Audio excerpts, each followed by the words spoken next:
आज हम जानेंगे बोस आइंस्टीन स्टैटिस्टिक्स के बारे में। पिछले वीडियो में हमने बोस आइंस्टीन स्टैटिस्टिक्स के बारे में पढ़ा था और वहाँ पर हमने ये देखा था कि जो थर्मोडायनेमिक प्रोबेबिलिटी है किसी भी मैक्रो स्टेट की, उसको हम लिख सकते हैं as W is equal to WI WJ, और ये लिखी जा सकती है एज प्रोडक्ट ऑफ WIJ। तो थर्मोडायनेमिक प्रोबेबिलिटी को अगर हम जनरलाइज करें तो इसको हम फिर लिख सकते हैं W is equal to pi times WIJ। तो मल्टीप्लिकेशन यहाँ एप्लीकेबल है for all the cells of phase space. Phase space में जो भी सेल्स होती हैं उन सब के ऊपर ये एप्लीकेबल होता है। तो अब हम एक एक्सप्रेशन निकालते हैं थर्मोडायनेमिक प्रोबेबिलिटी का इन टर्म्स ऑफ NI की टर्म्स में। तो इसके लिए हम ये मान लेते हैं कि जो सब सेल्स हैं हमारे पास, सब सेल्स, और सब सेल्स मान लीजिए 1 2 3 इंटीजर्स की फॉर्म में हम उन्हें लिख दें, और जो फेस पॉइंट्स हैं, फेस पॉइंट्स, उनको हम ABC इस तरह से डेजिग्नेट कर सकते हैं। तो ये हमारे ith सेल के अंदर हैं। ये जो भी फेस पॉइंट्स हैं उनको हम एज्यूम करते हैं कि वो इनडिस्टिंग्विशेबल हैं, और हमने जो फेस पॉइंट्स को इंडिकेट किया है अल्फ़ाबेट से, क्योंकि इससे हमें हेल्प मिलती है थर्मोडायनामिक प्रोबेबिलिटी निकालने में। तो अगर ये जो कोई अरेंजमेंट हम फेस पॉइंट्स का करेंगे ith सेल में, तो उसमें अगर हम ये मान के चलें कि जो पहली सब सेल है यानी सब सेल 1, उसमें हमारे फेस पॉइंट्स हैं A और B। इसी तरह से जो दूसरी सब सेल है उसमें फेस पॉइंट C है, और तीसरी सब सेल में कोई भी फेस पॉइंट नहीं है, और चौथी सब सेल में हमारे पास फेस पॉइंट्स हैं D E और F।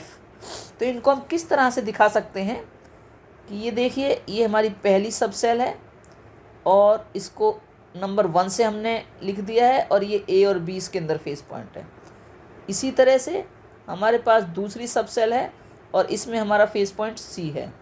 फिर हमारे पास तीसरी सब सेल है, इसमें हम कोई भी फेस पॉइंट नहीं लेकर चल रहे हैं, और ये हमारी 4th सब सेल है और इसमें हमने D E F 3 face point consider किए हैं। इसी तरह से हम इसको आगे कंटिन्यू रख सकते हैं।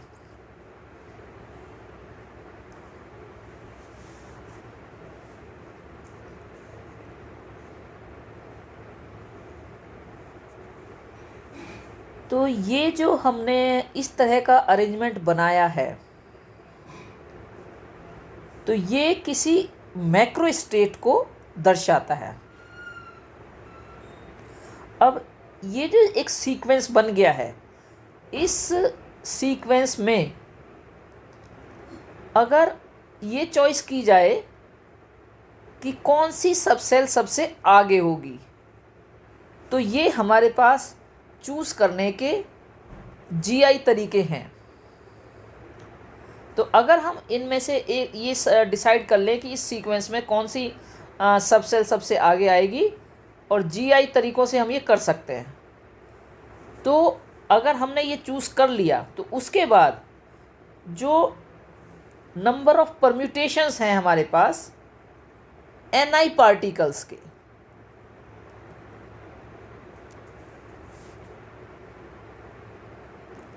और जो रिमेनिंग हमारे पास GI-1 सब सेल्स होंगी, और उसमें जो नंबर ऑफ परम्यूटेशंस हैं वो हमारे पास होंगी फिर GI प्लस NI-1 फैक्टोरियल। तो जो total number of possible ways होगा जिसमें पार्टिकल्स को हम डिस्ट्रीब्यूट कर सकते हैं सब सेल्स के अंदर, तो टोटल नंबर ऑफ वेज जिसमें हम पार्टिकल्स को डिस्ट्रीब्यूट कर सकते हैं वह होगा GI into GI plus NI minus 1 factorial. तो हर सीक्वेंस जो है वो एक माइक्रो स्टेट को दर्शाता है। तो कई तरह के सीक्वेंस हो सकते हैं जो सेम भी हो सकते हैं। फॉर एग्जाम्पल, अगर हम इस तरह से करें कि ये जो थर्ड सबसेल है ये हमारी फर्स्ट नंबर पर है, उसके बाद फर्स्ट है हमारी, उसके बाद फोर्थ है,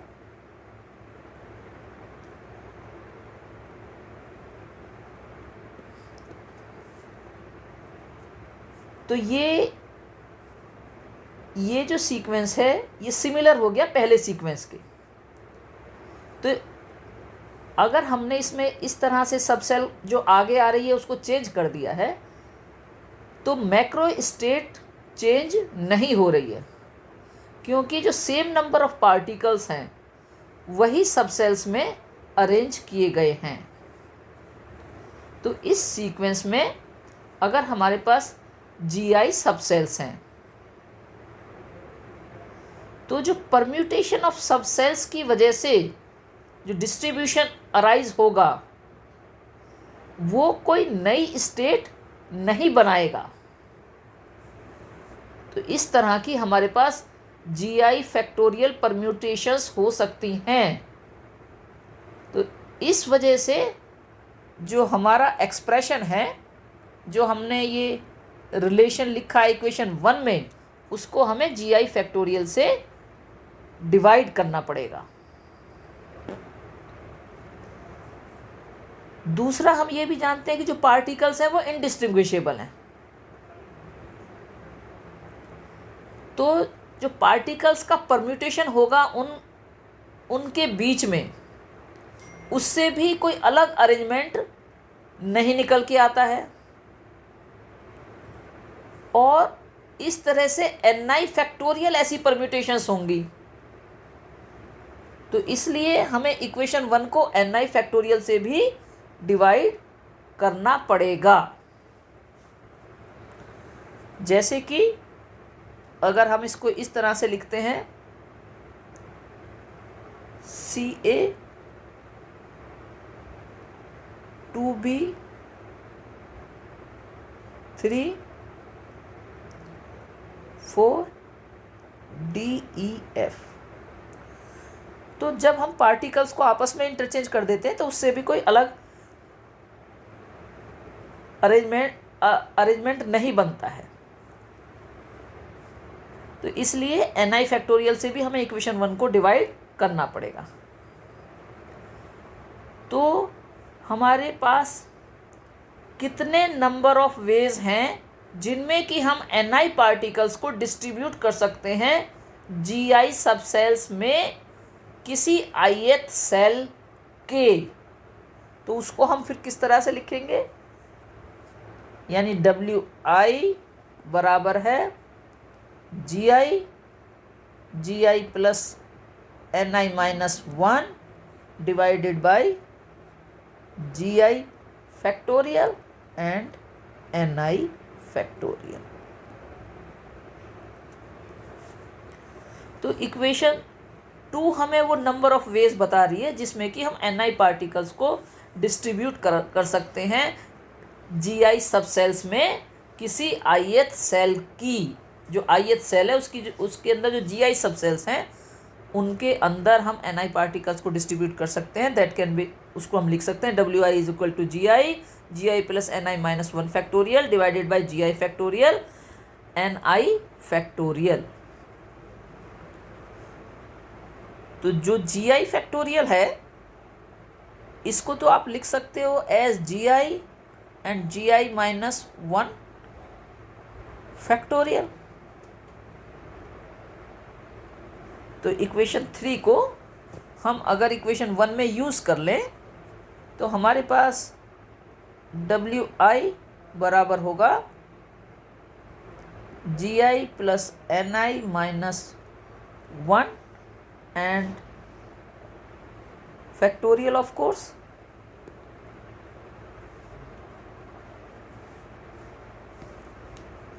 and divided by GI minus 1 factorial and NI factorial. तो इस तरह से हमें ये इक्वेशन 4 यहाँ से मिलती है। अब अगर यहाँ पर हम GI को 4 लें, NI को 3 और NJ को हम 1 लें,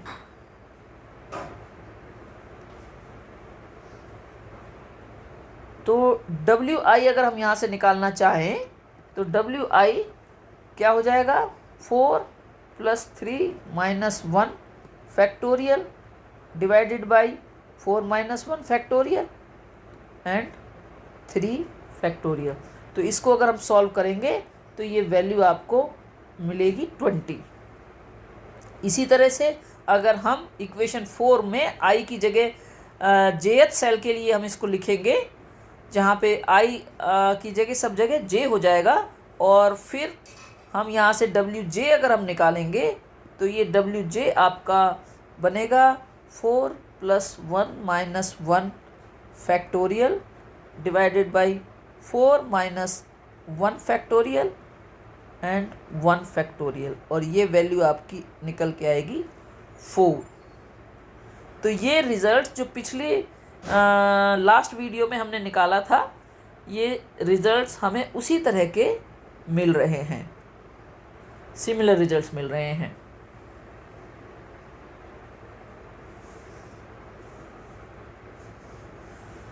तो जो थर्मोडायनेमिक प्रोबेबिलिटी है या फिर total number of micro states होगा इन ऑल मैक्रो स्टेट, तो वो क्या होगा, उसको आप क्या लिख सकते हो, W will be equal to pi times WI, और इसको हम लिख सकते हैं pi GI plus NI minus 1 factorial divided by GI minus 1 factorial and NI factorial. ये इक्वेशन नंबर 5। तो इस तरह से